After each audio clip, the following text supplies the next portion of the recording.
Hey everyone, my name is Nathan and welcome to Hail. I watched quite a few movies in the month of March, and so I'm not going to waste any time. I'm just going to get right into this. First up, I watched the 1964 film Kiss Me Stupid. The only reason I watched this is because it was directed by Billy Wilder, and I am attempting to watch all of his filmography. And honestly, the best word I can use for Kiss Me Stupid is just stupid.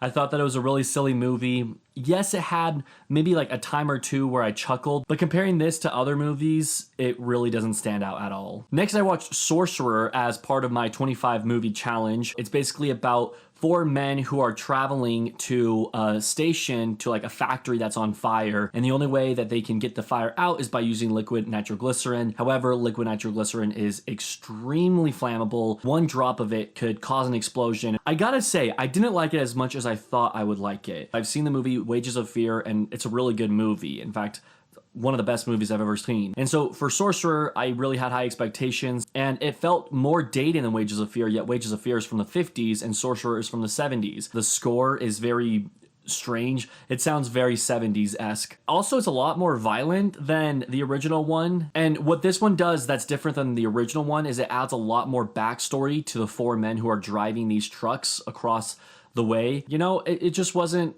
something that I think was necessary. I think the first original movie works out so well, not knowing too much about each of the men. I'm slowly attempting to watch all the Best Picture winners. This isn't anything that I have a timeline on, but eventually, you know, I would like to see all of them. So this last month, I watched A Man for All Seasons, the Best Picture winner for 1966. The movie stars Orson Welles. At least I thought it starred Orson Welles until he wasn't in it after the 10-minute mark. I hope that's not too big of a spoiler, but like, he just is not in it as much as I thought he would be in it. However, the movie still worked. Really rough start. In fact, the first 30, 40 minutes were just really slow, and I was kind of wondering where the movie was going. However, the last bit of the movie was very engaging, kind of your typical courtroom drama, but in Shakespearean times, I guess. When does this movie take place? Anyways, it got a lot better the more it progressed. For my movie class, we watched Sense and Sensibility. Each week in this movie class, we have a specific theme of movies that we focus on, and for Sense and Sensibility, I believe we were focusing on the acting. You know, Sense and Sensibility, I can admit that it's a good movie. It's just not my type of movie. It's not a movie that I ever want to see again. It's a movie that I thought was very long and kind of boring. You know, it was a cute story following these daughters and their romantic life, but it's just not my kind of movie. And so for that, that's why I give the rating that I did. There's a lot of filmographies that I'm trying to watch in my life. I mentioned that I'm trying to watch all of Billy Wilder's movies. Mentioned that I'm trying to watch all the Best Picture winners eventually. Another goal I have is to see all of Steven Spielberg's movies. And so as part of that goal, I saw the Sugarland Express for the first time. This also checked off a 1970s movie for me for my 25 movie challenge. I really enjoyed this movie a lot more than I thought I would. It was actually really funny, and Goldie Hawn gave an amazing performance. Really, everyone in this movie gave good performances. This movie is so young in Steven Spielberg's filmography, and I was just really impressed with the way it turned out to be. There were some cool car chase scenes, and it was just really enjoyable and funny. Then I watched the new Disney movie Raya and the Last Dragon, and this was a good movie. I wouldn't say that it's as good as like Tangled or Moana. It started and I wasn't really sure if it was gonna be the kind of movie that I like. It had a lot of childish humor, jokes that didn't land for me. However, the more it progressed, the more I liked it. I really liked the overall theme behind Raya and the Last Dragon. The score was absolutely amazing, and I've definitely added it to my Spotify playlist. If you guys have been watching, you know about this movie study playlist that I have on Spotify, and Raya and the Last Dragon is definitely on that playlist now. Then my friends and I spontaneously watched the 1978 film Attack of the Killer Tomatoes, and my goodness, this movie was a blast. It's a movie about killer tomatoes attacking a village. Of course, it is a self-aware of what it is and what it's trying to accomplish. And so, because the movie was so self-aware of itself, it actually made for a really entertaining time. Really funny, really random too. There were a lot of scenes that I was watching, I was like, what the heck? It reminded me kind of like of an Airplane sense of humor, or like Mel Brooks sense of humor. If you haven't seen this movie, I actually would recommend it, especially to watch with friends if you're looking for that next so bad it's good movie to watch. Choose Attack of the Killer Tomatoes. Puberty love. There's another director out there that, while I'm not sure I want to see his complete filmography, I do at least want to see enough movies where someday I can make a top 10 movies from his filmography, and that is Sidney Lumet. As part of the Sidney Lumet goal, I watched Network for the first time, which is also a 70s movie. Network is one of those movies that perhaps lives on more so today than it did even back then. It says a lot about society and how they react to certain things, certain events that happen. I don't want to go too much into the plot because I think this movie is one of those movies that is enjoyable if you just just kind of surprise yourself and just throw yourself into the movie. But I enjoyed it. It wasn't as good as I thought it would be. I think I've just seen so many of Sidney Lumet's masterpieces that it just wasn't my favorite of his work, but it still was a good movie. Then for healthcare finance, I watched a documentary. It's called Escape Fire: The Fight to Rescue American Healthcare. Came out in 2012. I'm not going to spend time on it because that will just bore you guys. I then checked out Sound of Metal, which, as you know, is nominated for Best Picture this year at the Oscars. And, you know, it was fine. Riz Ahmed gave a great performance. The sound design is really well done. In fact, that's my biggest takeaway from this movie, that the sound design is really well done. But everything else just didn't stick with me too much. Seeing as how everyone raves about this movie and loves it, I wasn't one of those people. While I was in the Best Picture mood, I also checked out Judas and the Black Messiah, and this movie actually really worked well for me. I thought Daniel Kaluuya and Lakeith Stanfield gave amazing performances. The movie is riveting, it is intense, it has a very gripping story, and it's one of my favorite movies of 2021 so far. Stalag 17 is another Billy Wilder movie that I checked out from the library. If you guys are looking for cheap ways to watch movies, I highly recommend using your local library. It is a genius way to watch movies, and it's a cheap way too. Anyways, this movie takes place in World War II. There are soldiers in a German prison of war camp. With Billy Wilder writing it, of course, there is very clever dialogue as well as some directions that you're not expecting the movie to go in. I will say though that there are these two characters that I did not like at all, and they're part of the reason that I gave the score that I did, because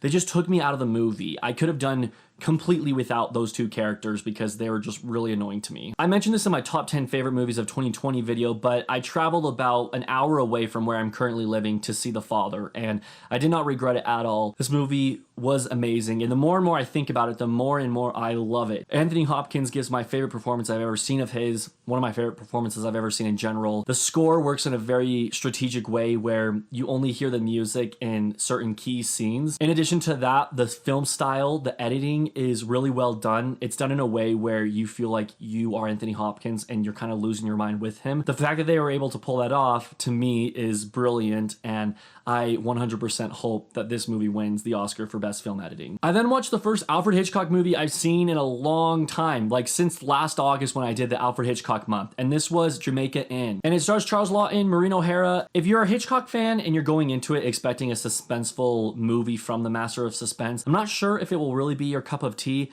However, if you're a Charles Lawton fan like I am, I think you'll enjoy it, because if nothing else, it's another movie with Charles Lawton where he steals every scene that he's in. He's really enjoyable to watch in this movie, and the movie's good enough. It's nothing special, lower tier at Hitchcock, but it has Lawton, and he's good in it, as always. Plus, it's another movie I've seen from the year 1939, which is one of my favorite years of movies. Currently, my favorite movie of 2021 is Lamb of God concert film. Lamb of God concert film is actually just a recording of singers, and it's all directed by Rob Gardner, who is the creator of the original Lamb of God play. This was just really moving to me, and seeing as how we're in the month of April and close to Easter, I think I was just especially emotional. My Christian roots were booming, and it was just a really well done movie to me. The music is absolutely beautiful. If you have those kind of beliefs, I'm not going to throw this on to you, but I'm just going to say if you're into that kind of stuff, then I highly recommend checking this out. Another checkout from my library was The Spirit of St. Louis, which stars James Stewart and is directed by Billy Wilder. I mean, how could you not like it? This movie is about Charles Lindbergh, the first man to ever fly across the Atlantic Ocean in one flight. Billy Wilder is just really good in general at making movies that feel way ahead of his time. This movie isn't as well received as Wilder's other films. However, I really enjoy it because I'm a huge fan of James Stewart. There's a lot of shots of just James Stewart in the cockpit flying over the ocean, and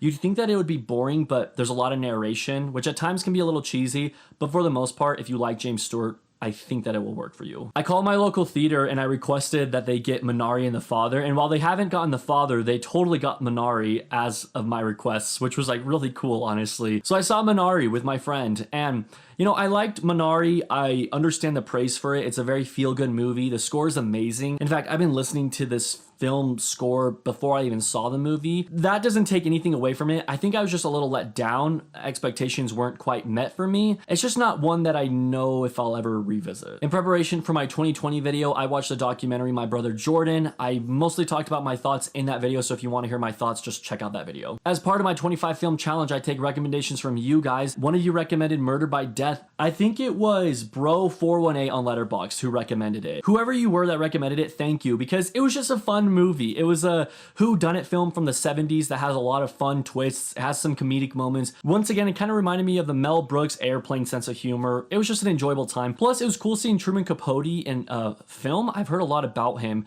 and seeing him in this movie made me want to watch the biography of his life starring Philip Seymour Hoffman. Continuing on with my Billy Wilder watch, I checked out The Private Life of Sherlock Holmes, which is also a 70s film, so it's kind of like knocking two birds out with one stone. And I'm gonna be honest, this movie was just really silly, not my kind of movie. It didn't feel like a Billy Wilder film in that it wasn't funny, wasn't too clever, it was just honestly really dumb. Another Billy Wilder film I checked out was Love in the Afternoon, which stars Audrey Hepburn and Gary Cooper. Now, Audrey Hepburn is fastly becoming one of my favorite actresses of all time. I've yet to see a movie with her in it that I do not enjoy. She's just so enjoyable to watch, and I understand why she's such an icon to so many people. Finishing up the month, I watched Paper Moon, which was a film recommended by you guys for my 25 movie challenge. This was a really enjoyable movie. In fact, one of my favorite movies I saw for the first time this last month. It has an amazing performance by the young actress Tatum O'Neal.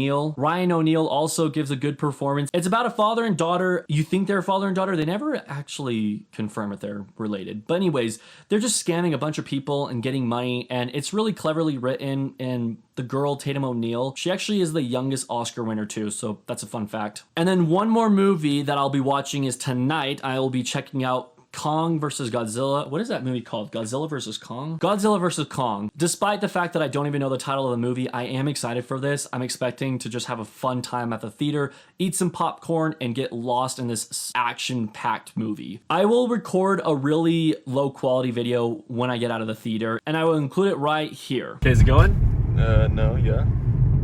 Is it going? Yeah, it's gone. Okay, so just got out of Godzilla versus Kong, and I mentioned that I would report to you guys on how it was.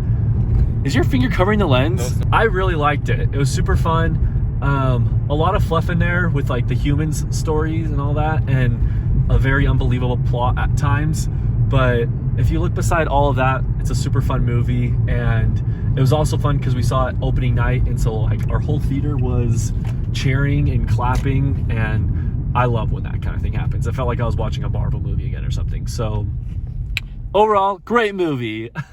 Waka waka. Well, future Nathan, I hope you enjoyed the movie. Awkward if you didn't. Now, there's an update on the movies I watched. As far as TV shows, I'm going to kind of change what I do. Instead of talking about TV shows I'm currently watching, I'm only going to include TV shows that I finished. Over the Garden Wall, this is a mini series that aired on Cartoon Network a few years ago. It's such a short series that I was able to watch it in one sitting with some friends, and it was really enjoyable. The animation is really unique and quirky, has some funny songs, and it's a pretty symbolic show too. I enjoyed this one. Like many of you, I finished WandaVision in March, and I was a little let down by the finale. Something I really like about WandaVision is that it seemed that it was such a unique property for Marvel. It didn't go in the same direction that so many other Marvel content goes in. However, it did end up going in that same direction with the ending. Personally, it just felt like it was another cliche Marvel finale, and so I didn't particularly love it. However, the show overall was still good. As far as life updates go, the biggest thing I can update you guys on right now is I'm graduating beginning of next month from college. The idea that I will have a bachelor's degree is just absolutely insane to me. I still can't fathom it, but I'm really excited for it. Let's see. I'm trying to think of any other crazy life update. Oh, in a previous video, I mentioned that I bought Fahrenheit 451 and The Ballad of Songbirds and Snakes, the prequel to Hunger Games. I finished both of those books in the month of March. Ballad of Songbirds and Snakes was really enjoyable. The ending is a little choppy. It kind of slows down from how exciting the first two parts are, but it still worked for me, and it has an ambiguous ending where it basically left me excited for the movie that will be coming out soon. Fahrenheit 451 is just as iconic as everyone says. It was actually the first time I've ever read it. I can see why there's so much praise. And then I'm currently reading a book called Finding Peace, Happiness, and Joy. Can't really see it too well, but believe me, that's what it says. Anyways, that is my life update for this month, guys. Thank you so much for joining me, and I hope you have a great day.